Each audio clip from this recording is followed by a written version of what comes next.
My Health TV. بسم اللہ الرحمن الرحیم۔ مائی ہیلتھ ٹی وی میں خوش آمدید۔ ناظرین، شوگر ہر 10ویں آدمی کو لاحق موذی مرض کا نام ہے جو جسم انسانی کو دیمک کی طرح کھائے جا رہا ہے، اور اس سے بڑھ کر ہمارے معالج بھائی ہیں جو اس مرض کو خوفناک بنانے میں ایک اہم کردار ادا کر رہے ہیں، اور ان کے غلط پروپوگنڈا سے اس مرض کی شرح میں ہر روز اضافہ ہی ہوتا جا رہا ہے۔ ان معالجوں کو اس بات کا بڑی شدت سے علم ہے کہ ان کے پاس اس مرض کی مکمل تشخیص نہیں ہے، تو وہ علاج کیسے کر سکتے ہیں؟ اس لیے وہ اس کا شور ڈال رہے ہیں کہ فلاں کے پاس مت جانا، فلاں سے علاج نہ کروانا۔ یہ سارا زور اسی پر خرچ کر رہے ہیں۔ یہ نہیں سوچتے کہ دکھی انسانیت کا علاج کرنے کے لیے ہم ان کی رہنمائی کریں اور مل جل کر کسی بھی موذی اور خطرناک مرض کا مقابلہ کر سکیں، لیکن یہاں گنگا ہی الٹی ہے۔ آئیے ہم آپ کو ذیابیطیز کی حقیقت کے بارے میں بتاتے ہیں کہ اعصاب میں تحریک پیدا ہوتی ہے، اور اس تحریک کا مرکز خاص طور پر جگر کے ملحقہ اعصاب اس کا دماغی مرکز ہوتا ہے۔ جب اعصاب میں تحریک ہو جاتی ہے تو غدد میں تحلیل، ضعف اور عضلات میں سکون ہو جاتا ہے۔ اس لیے ایک طرف رطوبات خصوصاً پیشاب کا اخراج بڑھ جاتا ہے۔ جب پیشاب کی مقدار بڑھ جاتی ہے تو اس میں شکر کا اخراج بھی زیادہ ہونا چاہیے۔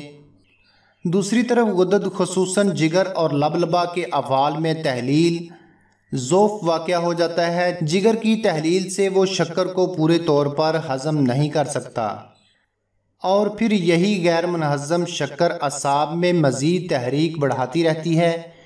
اس طرح پیشاب اور شکر کی زیادتی بڑھتی رہتی ہے۔ چونکہ اعصاب میں تحریک قائم ہوتی ہے، اس لیے پیاس بھی قائم رہتی ہے۔ دراصل ذیابیطیز کی حقیقت اور چاہت یہ ہے کہ جس کو دیگر طب کے معالجین بالکل نہیں جانتے کہ ذیابیطیز غیر شکری بھی ہوتی ہے۔ اس کی وجہ گردوں کے اعصابی مرکز میں تحریک ہوا کرتی ہے۔ یہی صورت مثانہ کے اعصابی مرکز کی تحریک سے بھی ہو جاتی ہے، لیکن ذیابیطیز غیر شکری بھی باقاعدہ علاج نہ کرنے پر ذیابیطیز شکری میں تبدیل ہو جاتی ہے۔ یہی اس کی حقیقت ہے۔ حقیقت میں شوگر لبلبا کے کام چھوڑ دینے کا نام ہے۔ صرف اکیلی گرمی ہی لبلبا کے فعل میں رکاوٹ کا باعث نہیں ہوا کرتی، بلکہ گرمی کی زیادتی سے صفرائے طبی میں فطور آ جانے سے اس میں پہلے خمیر پیدا ہوتا ہے، جس کو ترشی سے تعبیر کیا جاتا ہے۔ بعد ازاں اگر اس خمیر شدہ ترشی والے صفرا میں اصلاح کی بجائے مزید خرابی واقع ہو جائے تو وہ ترشی کی بجائے تیزاب میں تبدیل ہو جاتا ہے، اور وہ تیزاب خون و خلیات میں شامل ہو کر آکسیجن کو ختم کرنے کے بعد کاربن میں تبدیل کرنے کا عمل تیز کر دیتا ہے، اور ایپیتھیلیل سیلز میں سکیڈ تحریک کے درجات وارد ہونا شروع ہو جاتے ہیں، اور لبلبا بھی، جس میں زیادہ تر غدی خلیات ہیں۔ اس عمل کی وجہ سے اس میں خرابی واقع ہو جاتی ہے، اور یہ لبلبا اپنا کام سر انجام دینے سے جواب دے جاتا ہے۔ جب لبلبا اپنا کام نہیں کرتا تو انسولین، جو کہ گلائکوجن کے ہضم میں مدد کرتی ہے، تو فالتو شکر پیشاب کے ذریعے خارج ہونا شروع ہو جاتی ہے، جس کو شوگر کہتے ہیں۔ شوگر کی صحیح وجہ معلوم ہو تو علاج آسان ہے۔ اگر ذیابیطیز کے مریض 2 ہدایتوں پر عمل کریں تو ان کا وزن اور طاقت بڑھ سکتی ہے۔ پہلی یہ کہ وہ ان چیزوں سے پرہیز کریں جو ہضم ہونے کے بعد شکر میں تبدیل ہو جاتی ہیں۔ دوسری ہدایت یہ کہ بجائے انسولین بیرونی طور پر جسم میں داخل کرنے کے اس قسم کی تدابیر اختیار کریں کہ لبلبے کے وہ خاص جزیزے، جن کو لنگز ہانز کے جزیزے کہا جاتا ہے، جو انسولین پیدا کرتے ہیں، ان جزیزوں کو ٹھیک کیا جائے تاکہ وہ انسولین جسم کے اندر پیدا کریں۔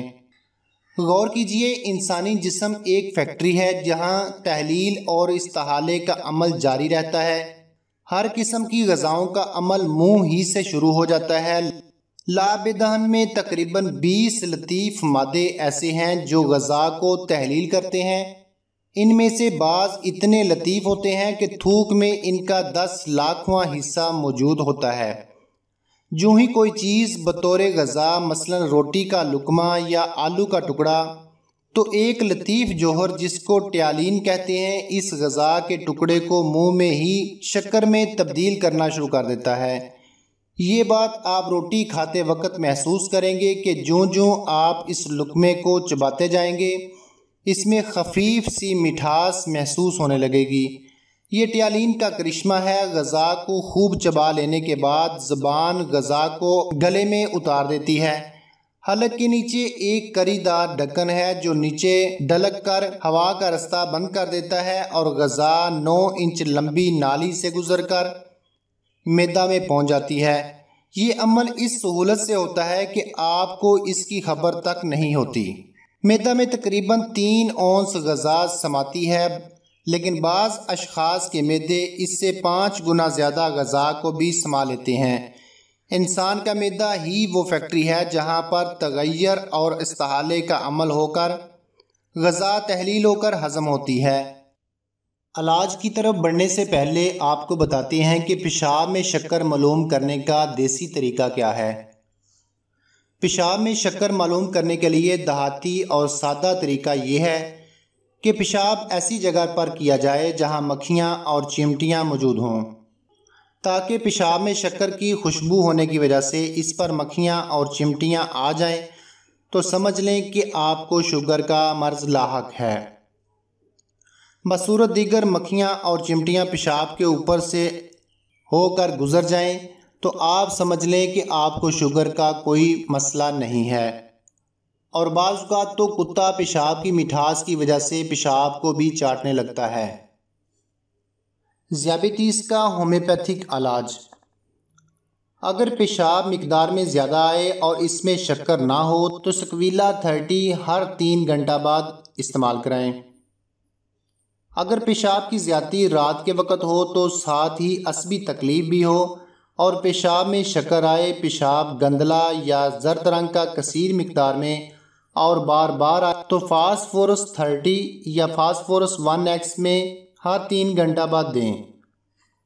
اگر ان ادویات سے فائدہ نہ ہو تو میورکس 6X یا یورینیم 3X یا 30 طاقت کی دیں۔ اگر چونے کے پانی کی طرح سفید پیشاب جس کے نیچے تلچھٹ بیٹھ جائے اور پیشاب میں شکر کی زیادتی ہو، کمر اور گردوں میں درد، نامردی، پیاس کبھی کم کبھی زیادہ، اسہال، مریض لاپرواہ، کمزور اور نمکین ہو تو فاسفورک ایسڈ 3X میں ہر 3 گھنٹہ بعد دیں۔ دیسی نسخہ جو میں اپنے کلینک پر استعمال کروا رہا ہوں اور الحمدللہ اس سے کافی مریض ٹھیک ہو چکے ہیں، وہ میں نسخہ آپ کو بتا دیتا ہوں۔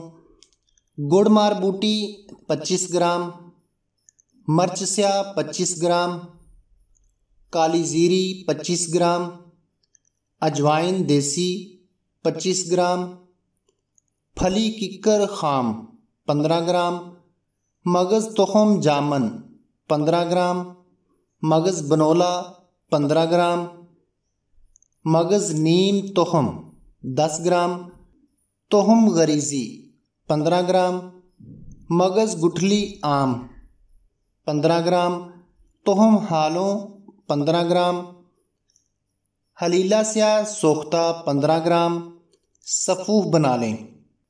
صبح و شام پانی کے ساتھ ایک ایک ماشا استعمال کریں۔ اس کے استعمال سے دوسرے تیسرے دن ہی انشاءاللہ مریض مستفید ہو جائے گا اور ہفتہ 10 دن میں شوگر نیل ہو جائے گی۔ گویا یہ ادویہ مثل کرشمہ اثر کرتی ہے۔